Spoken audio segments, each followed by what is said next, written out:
एक बार श्री नारद जी महाराज हिमालय पर महादेव के पास गए। बहुत ध्यान से सुनना। महादेव के सन्मुख नारद जी महाराज बैठे थे। देवादिदेव महादेव अत्यंत सुख में ध्यानस्थ बैठे थे। पर जैसे ही नारद जी महाराज आए तो नारद जी को देख करके महादेव के नेत्र खुल गए और स्वागत सत्कार किया, बैठाया, बोले विराजो और कैसे हालचाल पूछे। लेकिन श्री महादेव के मुख की आकृति से नारद जी अनुमान लगा पा रहे थे कि महादेव कुछ पूछना चाह रहे हैं, कुछ जिज्ञासा है शायद इनके हृदय में, कुछ जानने की अभिलाषा है। व्यक्ति का परिचय 3 वस्तुओं से होता है, नेत्रम, वक्त्रम, विकारेण। हमारे शास्त्र आज्ञा करते हैं कि किसी भी व्यक्ति से मिलो, सबसे पहले उसके नेत्रों पर ध्यान लगाओ। यदि नेत्र बहुत ज्यादा चंचल हैं, बहुत जल्दी जल्दी घूम रहे हैं, कभी यहां कभी वहां, तो समझो कि इसका मन जो है वो थोड़ा सा विचलित है। दूसरा वक्त्रम, उसकी वाणी सुनो। यदि बहुत ज्यादा बोल रहा है, संसारी चर्चाओं में कुछ ज्यादा ही रुचि रख रहा है, तो समझ लेना उसकी बुद्धि स्थिर नहीं है। और विकारेण, चलना फिरना, उठना बैठना, यदि इन सब में भी स्थिरता नहीं है, मर्यादा नहीं है, तो समझ जाना कि इसका खान पान शुद्ध नहीं है। आप हमारे वृंदावन के रसिक जनों को देखो, उनके मुख की आकृति, उनके बैठने के चलने के ढंग पर ही हम लोग न्योछावर हो जाते हैं। और कई लोग हैं बड़े बड़े महापुरुष बने घूमते हैं, लेकिन उनके चेहरे की आकृति, नेत्रों का चंचलपन और वाणी की दूषितता से पता चल जाता है कि स्थिरता नहीं है हृदय में।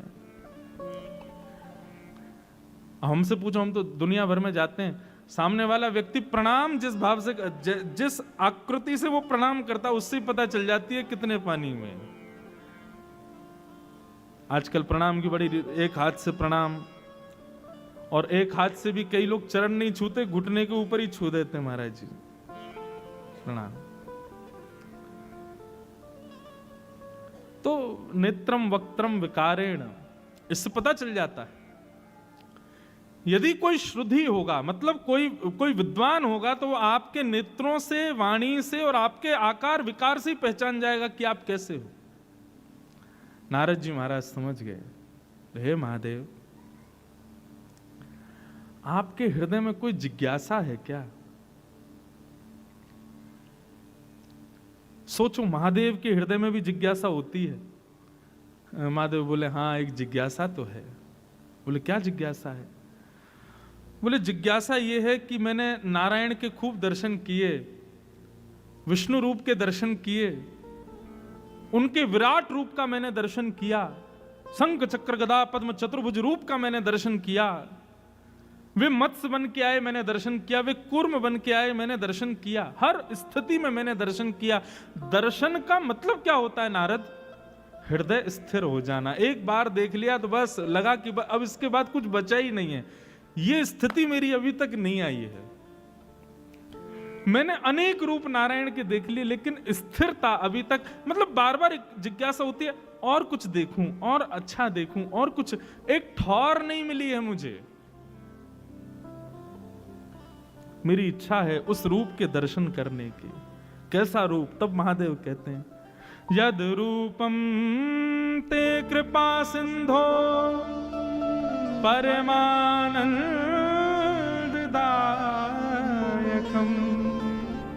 मुझे उस रूप का दर्शन करना है जो परम आनंद को प्रदान करे। और स्वनिंदाश्रम नित्यम मूर्तिमन सर्वतोधिकम। ऐसा स्वरूप जो इन सब स्वरूपों को भी अपने ऊपर न्योछावर कर लेता हो। मतलब कौन कौन से स्वरूप? चतुर्भुज रूप, विराट रूप, मत्स्य रूप, कूर्म रूप, नृसिंह रूप, ये सब भी उसके ऊपर न्योछावर हो जाते हो। निर्गुणम निष्कम्यम शांतम यद्हेति विदुबुधा तदहं दृष्टुमिच्छामि चक्षुभ्यां परमेश्वर। निर्गुणम निष्क्रियम शांतम यद हेति विदुर्बुधा तदहम दृष्टुमिच्छामि चक्ष्युम्याम परमेश्वर। मुझे ऐसे रूप का दर्शन करना है। सीधी बात, पूरा वेद क्यों सुनाऊं? शंकर जी कह रहे हैं जिसको देखने के बाद कुछ और देखने की इच्छा ही ना रहे मेरे भीतर, ऐसा रूप मुझे देखना है। नारद जी बोले, आपने ये जिज्ञासा ठाकुर जी से कही? बोले, उनसे कहने की मेरी हिम्मत नहीं हो रही। क्यों? बोले, ये जितने रूप वो धारण करते हैं हर बार मेरे कहने पे ही तो करते हैं कि अब आपको ऐसे देखना चाहता हूं। अब आप वो इतने सारे रूप धारण कर चुके हैं, मुझे भी लगता बेचारे परेशान हो जाएंगे, इसलिए मेरी इच्छा नहीं। बोले, नहीं अब चलो। तब नारद जी और शंकर जी दोनों ने जाकर के ठाकुर जी से प्रार्थना की कि हे नाथ, हमारे महादेव कुछ जिज्ञासा कर रहे हैं। बोले, कैसी जिज्ञासा है? बोले, आपके ऐसे रूप का दर्शन करना है जिसके बाद नेत्रों को कुछ देखने की इच्छा ही ना रहे।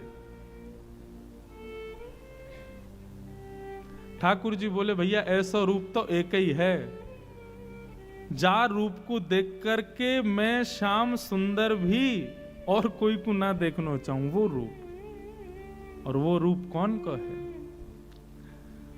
यस्या कदापि वसना चखलेन नोक्थ।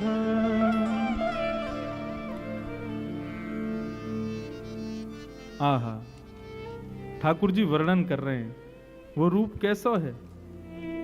आहा, आज हम थोड़े अपने रसिक जनों के भी कुछ भाव लेके आए जो वैष्णव जनों ने बताए हैं। स्वयं ठाकुर जी बता रहे हैं कि ऐसे कैसे कैसे रूप हैं जिन पर वे स्वयं न्योछावर हो जाते हैं। तब ठाकुर जी वर्णन करते हुए कहते हैं, भैया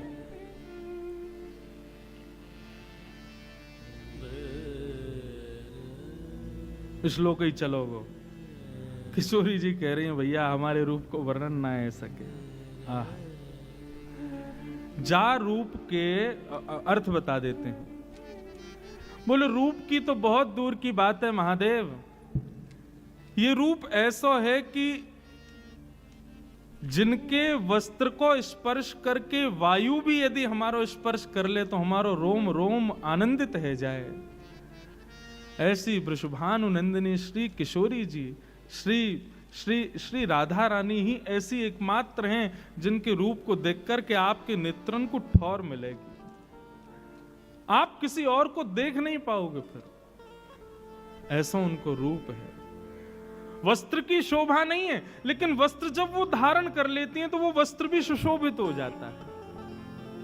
इत्र की शोभा नहीं है, श्रृंगार की शोभा नहीं है, शोभा हमारी श्री जी की है। जब वो धारण कर लेती हैं तब वो वस्त्र भले ही साधारण हो, श्रृंगार साधारण हो, इत्र साधारण हो, लेकिन किशोरी जी के धारण करती उसकी उपमा अनंत हो जाती है।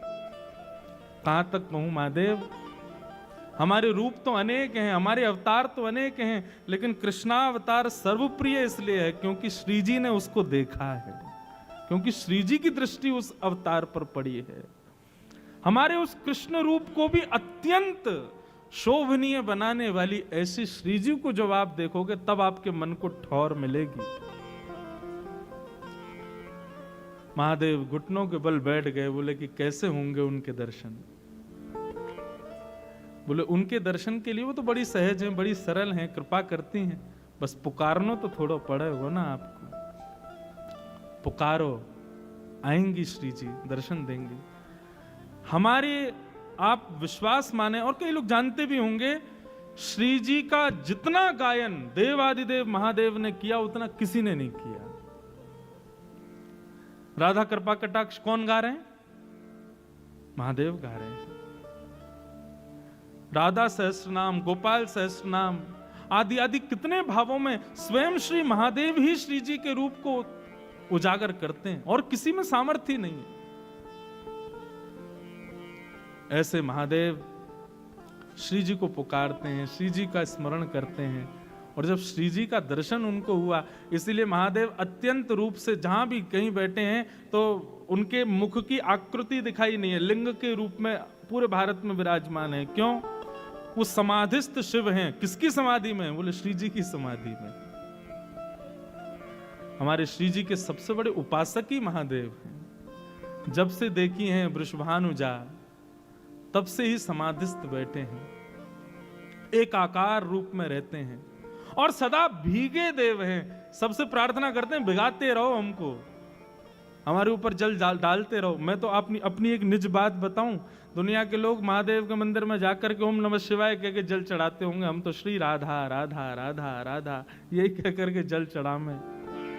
और अपनी एक बिल्कुल वास्तविकता बताऊं, काशी में मेरी कथा थी कुछ दिनों पूर्व, तो कथा करके मैं जैसे ही वापस आने लगा, कहीं और जा रहा था कथा करने, अंतिम दिन था कथा का, कथा करके रात्रि में ट्रेन पकड़नी थी, तो हमने कि एक बार महादेव को प्रणाम करें आए। उस दिन पता नहीं कोई उत्सव था, जाने सोमवार था, इतनी भीड़ मंदिर में कि महाराज वीआईपी वीवीआईपी सब एक बराबर, दर्शन ही नहीं हो। मैं कभी पुलिस कहे वहां से आओ, कभी कहे वहां से आओ, इधर से आओ, और ट्रेन का समय हो रहा था। हमने कि शिखर को प्रणाम करके चले जाते हैं, भैया आप दर्शन तो भीतर होंगे नहीं, लेकिन शिखर को प्रणाम करते करते मन में भाव आ रहा हो, भूल गए वृंदावन में हम ब्रजवासी ने रोकवे तो मना कर दियो तुमको। जब महारास हो रहा था आए थे आप, तब हम ब्रजवासी ने रोक दिया, बोले बाबा पहले गोपी बनो तभी भीतर प्रवेश मिलेगा। हम ब्रजवासी ने तुमको ब्रज में प्रवेश दिया और आज हम ब्रजवासी तुम्हारे बिना दर्शन के जा रहे हैं। सत्य बात बता रहा हूं मैं। ठीक है, शिकायत करूंगा तुम्हारी, जाके ललता विशाखा थे शिकायत करूंगा, श्री जी थे। हम ब्रजवासी गए, काशी में जाकर कथा करी, दर्शन करवे गए, और बाबा इतना अहंकारी है वो, हमें दर्शन ही ना दे रहा, भीड़ में बैठो है। बस इतना कह करके मैंने देखेंगे अब क्या आई हो तुम वृंदावन में। और जैसे ही उठ के जाने लगा, इतने में ही पीछे से पुजारी जी आ रहे थे, वो एक आध दिन कथा में आए थे, तो उन्होंने कथा अरे व्यास जी आप? मैंने कि हाँ भैया हो गई कथा। मैंने हाँ बस जा रहे हैं दर्शन। मैंने कि कहाँ, देखो इतनी भीड़, पुलिस कह रही है वहां से आओ वहां से आओ, ट्रेन का समय। बोले अरे हाथ पकड़े सीधे महादेव के पास। जैसे ही शिकायत की बात कही कि अब आई हो वृंदावन, महाराज वीवीआईपी नेता आदियों को भी दर्शन रुक गए होंगे उस समय, हमको बुला लिया भीतर। बोले ना ना ना ब्रजवासी आओ भैया, अरे सॉरी गलती क्षमा। ऐसी श्यामाजू के परम उपासक हैं, देवों के देव भी नहीं है, देवों के भी देव महादेव। वो जिन श्री जी के चरणों का स्मरण करते हैं तो सोचो श्री जी कौन है।